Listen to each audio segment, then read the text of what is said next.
It's the Kyle Hyman Show on Redeemer Radio. This is Kyle Hyman, and I'd like to welcome back to the show to talk about the next handy little guide in a series that has been coming out from our Sunday visitor is Michelle Jones Schroeder. Thanks for being here, Michelle. Hi, Kyle. Thanks so much for having me back.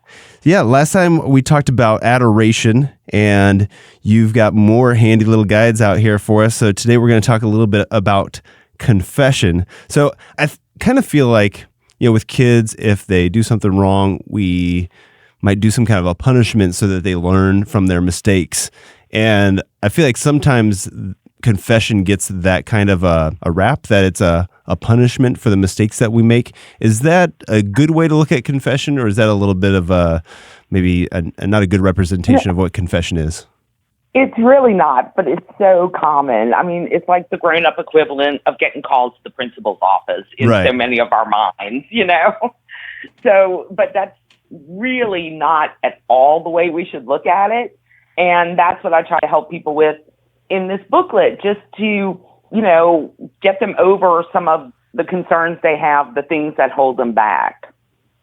Yeah. So why, what's your explanation of why is it good to go to confession? Well, first of all, I'd like to go to heaven one day. So that's a real good reason right there. And we can try to rationalize all sorts of reasons why confession is not really necessary, but it is. Jesus spoke specifically in the Bible about giving his apostles the responsibility of loosing sin for us. So, it's established biblically, and it's certainly an important sacrament in the church. So we really can't, slide by and say, oh, I said I'm sorry. That's not it. That's sort of doing one part, but not the whole thing. Obviously, we have to be sorry when we make mistakes, when we sin. But the act of receiving absolution brings that sorry to a whole nother level. And we tend to, I think, look at confession as something we have to do, all this stuff we have to say. And when we do that, we're ignoring what the sacrament is really about, what every sacrament is about, which is God being able to confer his grace on us. One of the things you said in there is that we rationalize that we don't need to go to confession. And we have so many excuses why we haven't gone to confession recently. And if it's so good for us, why do you think people put off or don't go to confession? Like, what's the fear or the misconception about confession? Well, there are a lot of reasons. And it's obvious by the statistics, 45% of Catholics don't go to confession. So clearly this is a really huge problem. I think for a lot of us, the thought of, first of all, having to tell a priest all of these sins, we are afraid if it's in our own parish that he's going to remember us and give us the side eye during church or something. And that couldn't be further from the truth. And also, on a deeper level, the reality is when we have to say these things out loud, it kind of makes it real. We have to really own what we did. Yeah. So that's hard. It's hard to do. We're human. But through the sacrament, that's the great irony of this. Through the sacrament, we get this grace. And with that grace, we actually become strengthened and we can avoid some of these sins in the future. Yeah. Even without the grace, I think there's a pretty good, probably psychological or scientific defense for this. You mentioned, just saying out loud helps us to process that. And I know I've heard the same thing about setting goals. Like if you actually tell somebody else about your goal, you're more likely to achieve it than if you just have some goal hidden in your heart. And that whole action of just telling another person that this is a mistake that I made and it's something that I want to stop doing, it helps keep you accountable. Even if the priest isn't coming up to you afterwards and be like, hey, how's that going? Just the act of telling another person, there's a very practical benefit of going to confession. Right. God built us so perfectly, so there are psychological benefits to this process in addition to the spiritual ones. But I think a lot of times too, it's hard sometimes to get to confession.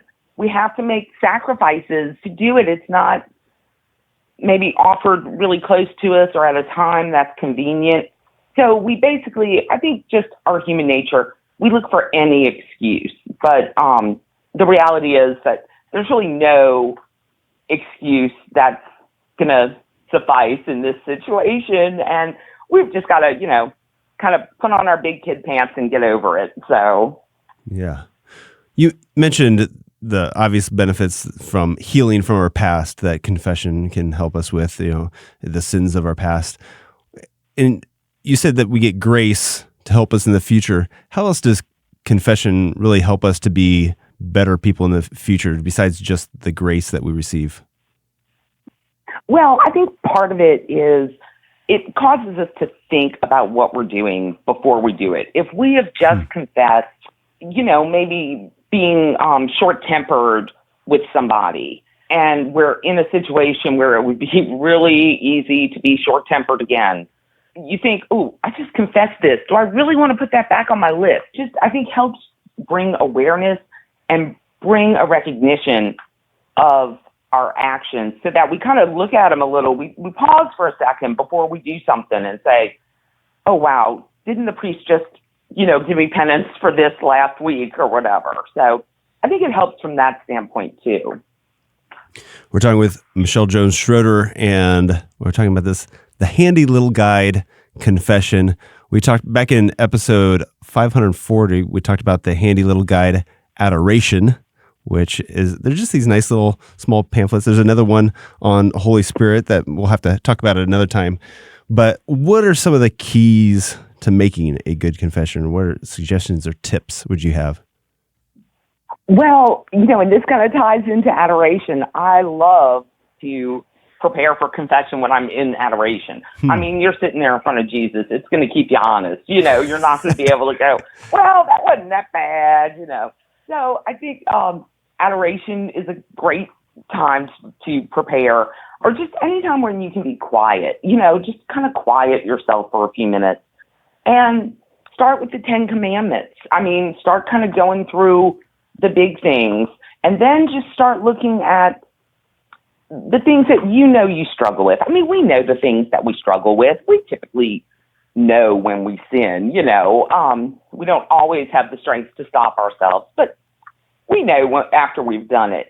So I like to kind of think about, the past month or 2 months or whatever, and think about the things that I know are my biggest struggles and think, okay, how did I do with that this month or whatever? And then also I think just asking the Holy Spirit to help us, to help open up our minds so that we can try to see ourselves, open our hearts really to see ourselves as God sees us is very important. And the Holy Spirit can help us with that. Anything that we should avoid? Well, first of all, I think that typically most Catholics would say that there are not tons of opportunities to go to confession. Mm-hmm. So if you're in line for confession and you're thinking, boy, I've always wondered what this, gospel reading meant, or I wonder if it's okay to do such and such, and I wonder how the church feels about this. It's not really a Q&A time. It's not time to ask the priest his opinion about things or get any sort of spiritual counseling. That's the sort of thing you want to do. You want to set up an appointment with, with the priest. But, basically it's a sacrament and it should be treated reverently. Mm-hmm. Most parishes, have little pamphlets or little pieces of paper with how-tos outside the confessional if it's been a while. And even if it's been a while, I just want to encourage people to go. It's such a relief when you finally do it, because I was away from that sacrament for a long time. It took me a while to get back. And what drew you back?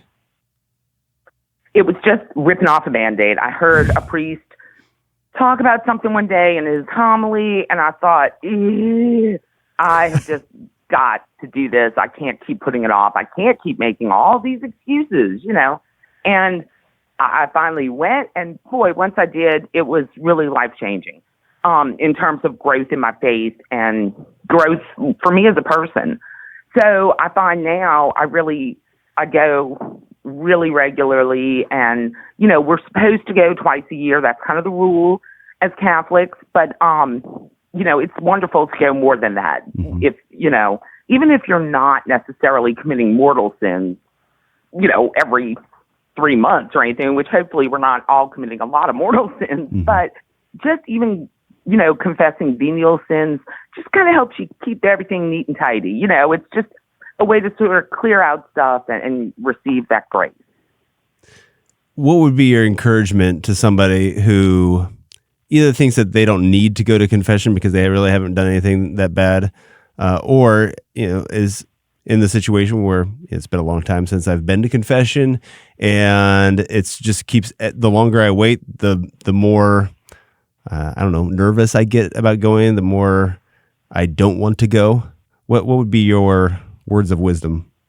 Really, all you can do is kind of pray your way through that. When you're really scared, when you're really nervous, when you think, oh, some of this stuff is just too embarrassing to say out loud. I mean, you always have the option of going to a different parish if you're really worried that the priest is going to recognize you or something. Most parishes still offer behind the screen as an option. So, I would start, if you're really, really concerned about what you're going to have to say, I would definitely maybe go to a different parish or with a priest you don't know. And then I would just pray really hard before, and God will give you the strength. He wants you to do this. He's going to help you, and the Blessed Virgin Mary is going to help you. So, you just have to ask for the help, and you'll get the help. And then you just got to do it. And the handy little guide has been out for a while now. Have you seen it being used besides just somebody getting this for themselves to help, with the questions that they have about confession, or, to help them prepare for confession? Have you seen it been used as like giving it to RCIA people, or handing them out in the schools, youth groups, things like that? Yes. RCIA, I mean, it's really a great resource for new Catholics. And also for Catholics, it's sort of a nice way you can say, oh, I just read this book, or, booklet, and hand it to a friend who, maybe has been away from the church or hasn't really been too engaged in their faith. It's a great way to kind of start that conversation.